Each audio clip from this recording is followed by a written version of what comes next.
Do you want to learn about some of the top talent in the amateur boxing scene? Then stay tuned.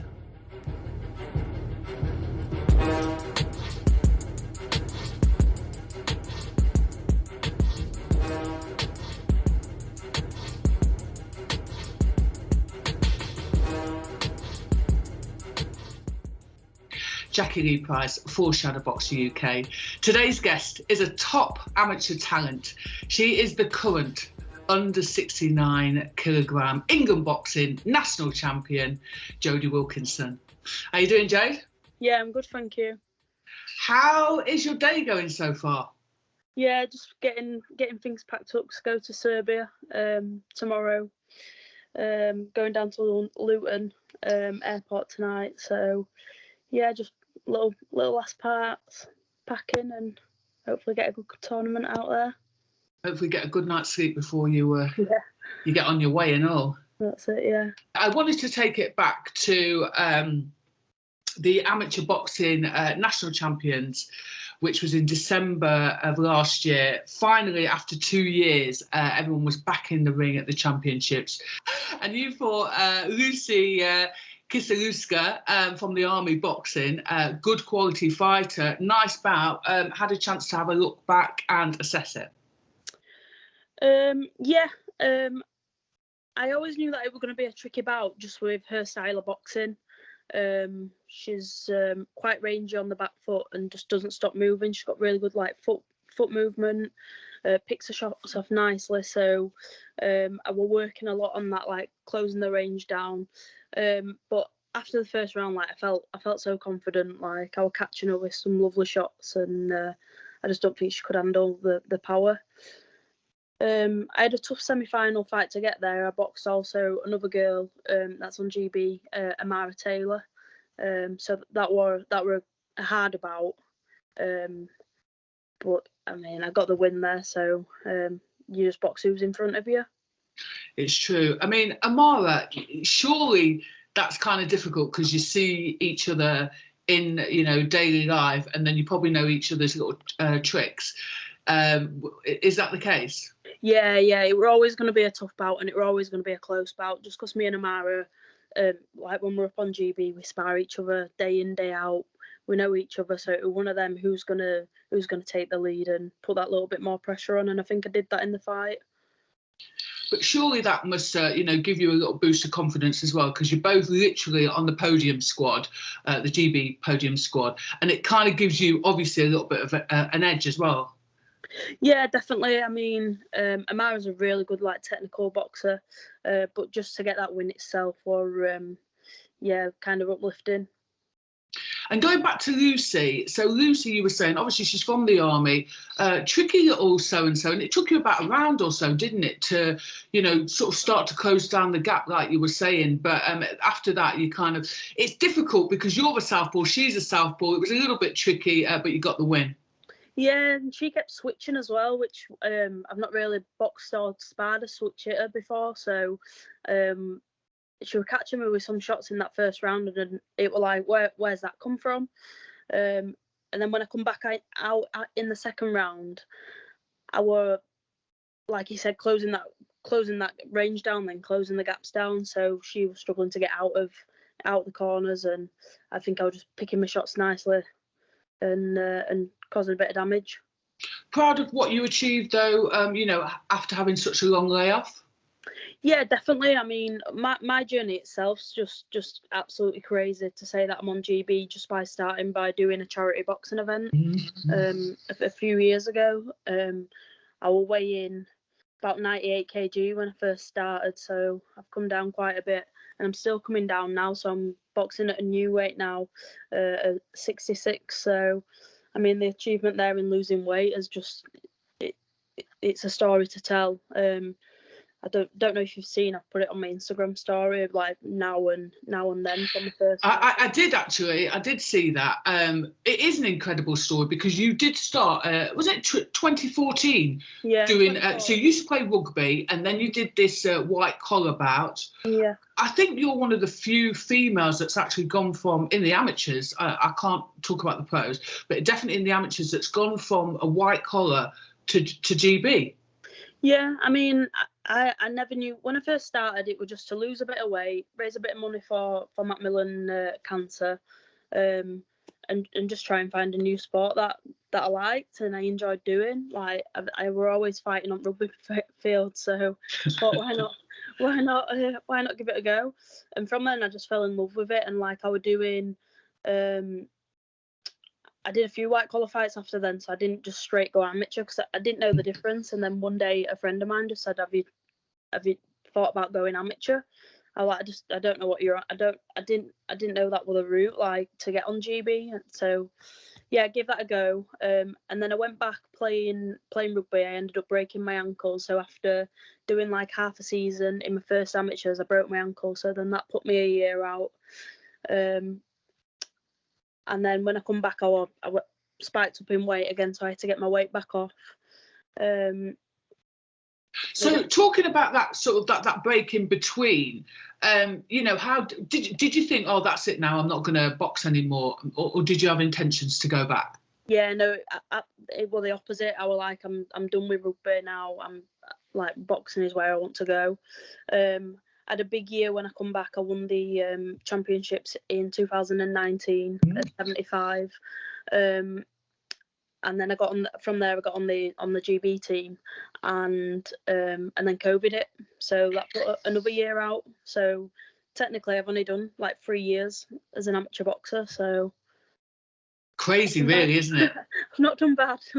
You haven't done bad, to be honest. I mean, like you just said, it's a short period. It has had its ups and downs, but yeah, it's an incredible story, really, from going from the white collar and you know, and then 3 years later being on the GB squad. You know, when you came over from the white collar scene, you know, it can be looked down upon by the amateur scene. Did you get any sort of, you know, people discriminating against you for being a white collar boxer? Not really. I think my club coach had experienced it before and had a few problems with another amateur boxer that had come from white collar, and like she couldn't continue. So we tried to do it all legit. We put all the bouts in that I'd already had through England boxing, and yeah, just tried to do it the best way we could, really. But I'm always one of these where I try not to tell people that I've come from white collar, because it's just like, it's like you're in a prison, like done a prison sentence. Like the amateur scene is just, honestly, it's like it's true. So I try not to tell people, but I'll always say that I've started by doing a charity event. Like that's what I did. That's what I knew it as. So. Yeah. To be honest with you, you could look at it another way, that you are, you know, an example of where you can start and where you can get to. I mean, in the amateur scene, in the professional scene, you've got Fabio Wardi, I think, that did it, and Hannah Rankin from the white collar into the professional scene. So it is possible. So I think it's a positive that you should take from it, really. Yeah, definitely. And like a lot of girls, most girls on GB, they started boxing when they were young kids, like 8, 9 year old. They've had now like 60 bouts, 70 bouts, 80 bouts. Like I'm still a 20-odd bout boxer, and that's with my white collar bouts as well. So I think I've only had about 15, 16 amateur bouts. So like that's still novice. Yeah, it is. Yeah, it is. And the incredible thing about it is you recognise that, but you also have made such a tremendous strides. So there's only there's so much more to come. Yeah, and I think that's just the person I am as well. Like I'm such a perfectionist, and with what I do, I'm never happy with like a performance. Some bits I'm like, oh, I did well there, but I'm always striving to learn more, become better, and become number one. Like that's been my goal from when I first started. To be fair, nothing wrong with that. No, you're in the wrong spot if you don't want to be at the top. 100%. 100%. So you're off to Serbia, aren't you? Is it tomorrow you're going to Serbia? Yeah, go down to Luton today and then fly tomorrow morning. Boxing starts on Wednesday. So how many ladies are going out with you? There's three GB boxers. two coaching staff and a physio. And who are the boxers? You're allowed to say, or they haven't not announced it yet? Who's going with me? Yeah. Yeah, no, it's Gemma Richardson from Scunthorpe, 62-kilo boxer, yeah, and Helen Jones, Welsh, 52-kilo boxer. Fantastic. And so is this the first time you guys have actually gone out together as a team? Us three together, yeah, and we all get on really well as well, us three. So, I mean, I get on with everyone. Like I like everyone down on GB, but we kind of share flats and houses together when we're down there. So it'll just make it that little bit more at home kind of thing. Yeah, I think what's nice as well, it's the first time, especially with such a small team, you can really get to know each other, can't you? Yeah, definitely. Like you find that when you go away and stuff, like you get to know each other more. And like I said, I'll talk to anyone. I get on with everyone, so it's just nice mixing it up with different people. Jodie, if people wanted to watch you out in Serbia, do you know where they can watch it? I'm not sure yet. As soon as we find out if there's a stream, I'm guessing it'll be like a YouTube stream, but I'll put it on all my social media pages for people to look on. They're all open. So what happens? I know you're going out to Serbia on Monday. You come back. What's the rest of the year looking like for you? I'm hoping to get out as much as I can this year. Obviously, I've come down to this new weight, so I'll see how I get out in Serbia at my new weight, and then I'm wanting just to get as much international experience as I can this year, and look towards maybe one of the majors, which is the Worlds, the Europeans, or the Commonwealth later in the year. So you're on the potential squad at the moment. What happens? How do they make that decision for you to go on to the actual main podium squad? It just goes on like athlete performance. You don't necessarily have to win a tournament. I mean, winning the medal does bunk it up a little bit, but yeah, it just goes on athlete performance. If I'm performing well against, I could be boxing people out in Serbia this time who's been at the Olympic Games and medalled there. So it's the luck of the draw. So as long as I'm performing well, then that's all that matters. But obviously, like I said, I'm in it to win. So.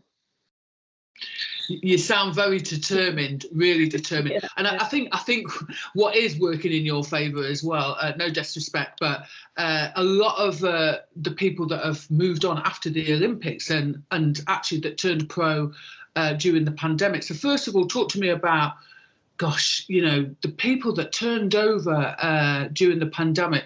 Do you think it was a good idea, or do you think they should have waited it out? I mean, it's each to their own. I know that obviously a lot of like the 2s and the number 3s on GB were turning over, and that's probably just because they didn't want to. They've been on there that long and they didn't want to wait for another cycle.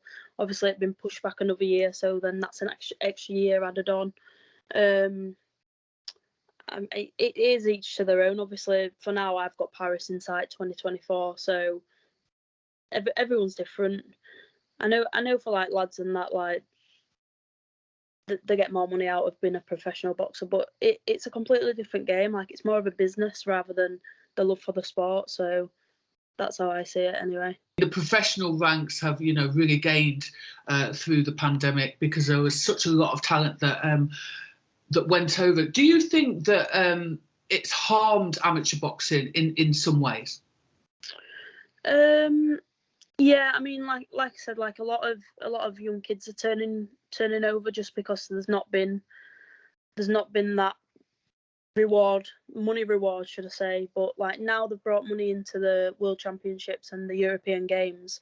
Hopefully, then that'll keep people in it. Like I'm not in it for money at all. I'm in it because I love the sport and I enjoy what I'm doing and I'm learning. But I mean, if you're gonna get money from it, as well as doing something you love, then that's just a bonus for me.